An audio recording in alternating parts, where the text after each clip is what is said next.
After a big Hollywood studio got hit by hackers and several blockbuster movies ended up online, most of them before they've even hit theaters. Most people did was download it from Tamil Rockers. That is how inevitable Tamil Rockers was in South India, especially Tamil Nadu. Australia blocks the Pirate Bay, sort of. The Pirate Bay is constantly at odds with the law, and that's pretty reasonable considering the site provides an index to... ये सब होता था एक messaging app Telegram पर। इस अपराध का mastermind था एक 24 साल का कॉलेज गोइंग लड़का जो खुद को कहता था बक्सा उर्फ डॉक्टर।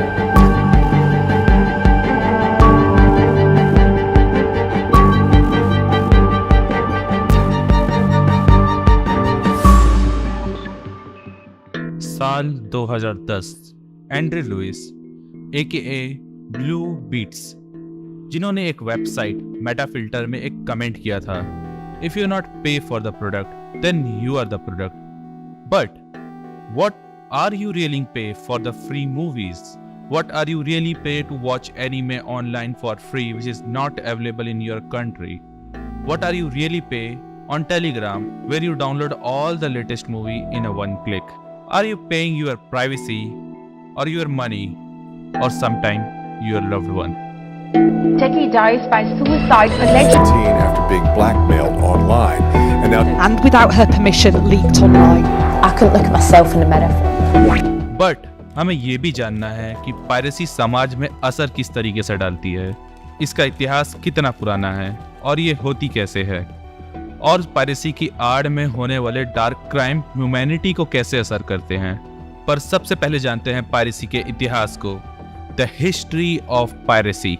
तो चलते हैं वक्त में पीछे 3000 साल पहले, जब हमें सबसे पहले पायरेसी के सबूत मिलते हैं। पायरेसी पुरानी है वाइकिंग्स के समय की और ड्रॉन्स के समय की। वो दूसरे लोगों से सामान लूटते थे, टेक्निकली ओरिजिनल कॉपीराइट ओनर से, और टेक्निकली वो ना उनके राइटफुल ओनर थे, और ये एक काइंड की पायरेसी ही थी जो उस समय भी होती थी। तो मानव इतिहास में और मानव व्यक्तित्व में पायरेसी हमेशा से थी। एंशिएंट पायरेसी की बात की जाए तो 1315 BC में अफ्रीका के तट के पास बहुत सारे पायरेट होते थे, स्पेशली ग्रीक की खाड़ियों में बहुत सारे पायरेट्स होते थे। फिर आता है the piracy of golden age. 18वीं सदी में होती है इंडस्ट्रियलाइजेशन, जिसके साथ आता है कॉलोनाइजेशन, जिन्होंने बहुत सारे भारत के सामान पायरेट किए, और हर वो देश जो कभी न कभी गुलाम रहे हैं। और इस समय का सबसे मशहूर पायरेट था द ब्लैक बियर्ड। फिर आती है पायरेसी की डिजिटल एरा, जो चालू होती है ईयर 1980 पे। उस समय पायरेसी यूजली होती थी म्यूजिक सीडीज और VCR और टेप की पायरेसी। शुरुआत की डिजिटल पायरेसी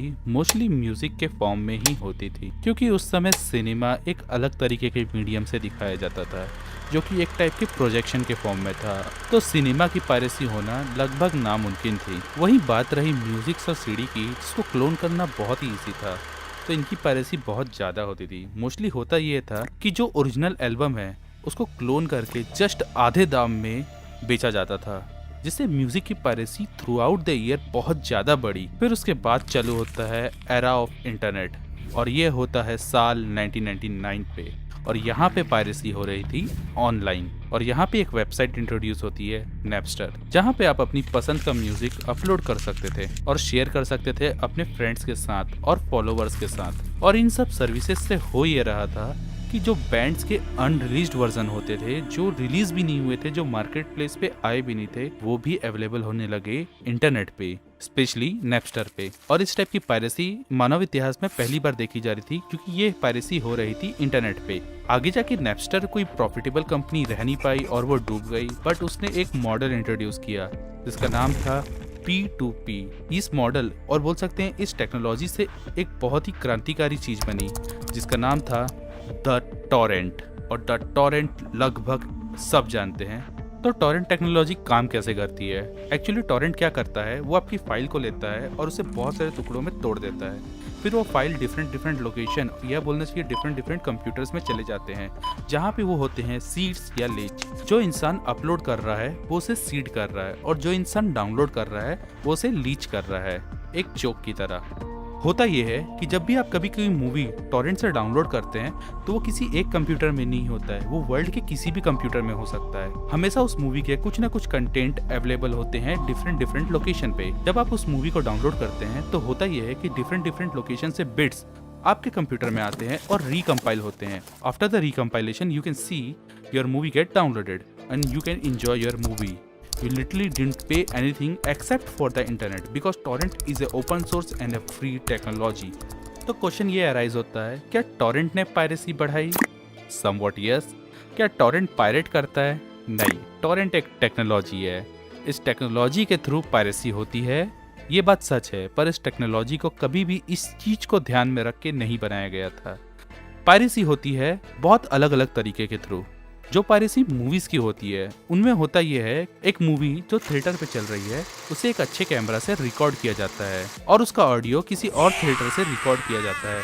दोनों वीडियो फाइल और ऑडियो फाइल को सिंक किया जाता है और आपको मिल जाती है आपकी ब्लू रे प्रिंट। अगर आपको इस टाइप की पायरेसी के बारे में और जानना है तो आप एक वेब सीरीज फॉलो कर सकते हैं जो कि अवेलेबल है सोनी लीव पे। वेब सीरीज का नाम है द तमिल रॉक्स।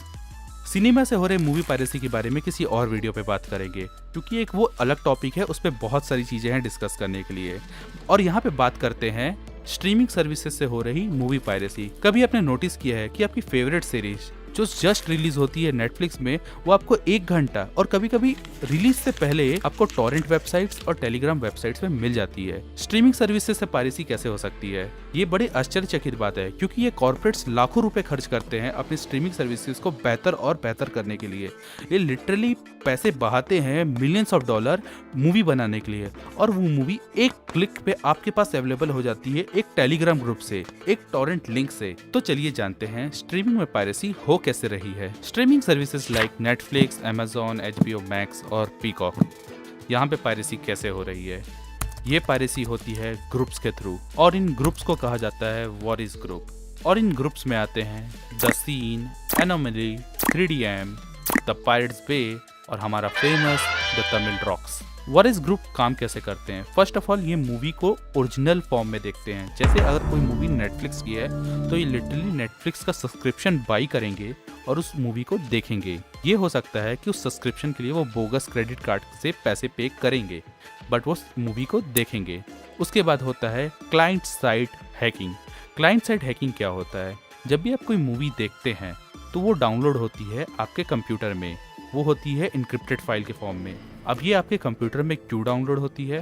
तो इसका मेन रीज़न ये है कि आपको चाहिए एक अच्छी स्ट्रीमिंग सर्विसेज।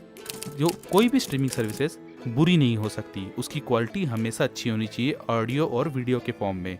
आज होती है स्ट्रीमिंग 4K और HDR के फॉर्मेट में। तो जब भी कोई 4K या HDR फॉर्मेट की मूवीज़ होती है तो वो क्लाइंट साइड में डाउनलोड होती है। और प्रोग्रामिंग के वर्ल्ड में हम सब जानते हैं कि सबसे वनरेबल साइड होती है क्लाइंट साइड, बिकॉज ये हमेशा ओपन सोर्स होती है।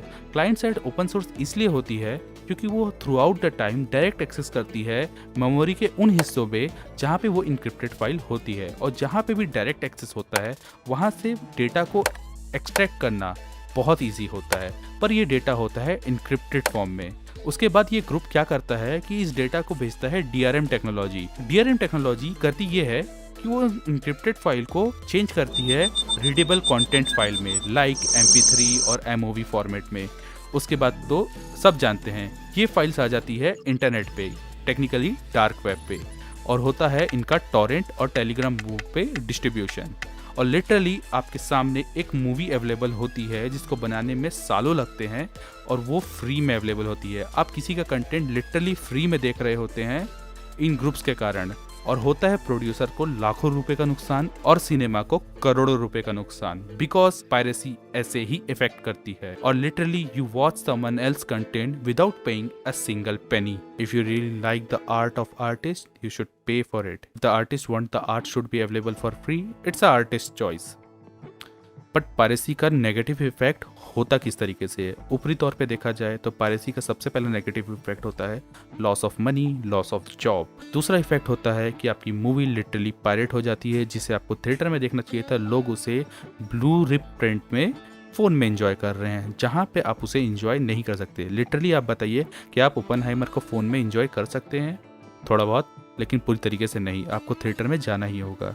लेकिन पायरेसी का एक डार्क इम्पैक्ट होता है। पायरेसी से आए पैसे से ये लोग फंड करते हैं उन वेबसाइट्स पे जहाँ पे होती है पॉर्न, स्पेशली चाइल्ड पोर्नोग्राफी।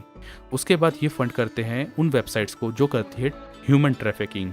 जो कि समाज का सबसे गंदा हिस्सा है। और पायरेटेड कंटेंट के जो वेबसाइट्स होते हैं ये प्रमोट करते हैं लोन ऐप, बेटिंग ऐप, जो आपको कभी ना कभी अपने झांसे में ले लेंगे और ये आपसे ही आपका पैसा निकलवा के आपको ही बेवकूफ़ बना के आप पर एक लोन चढ़ा देंगे।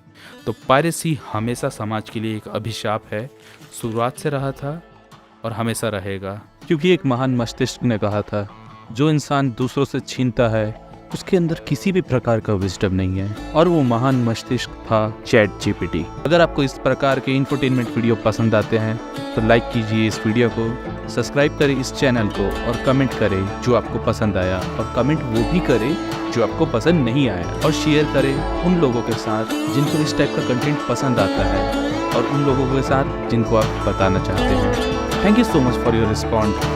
God bless you. सायोनारा।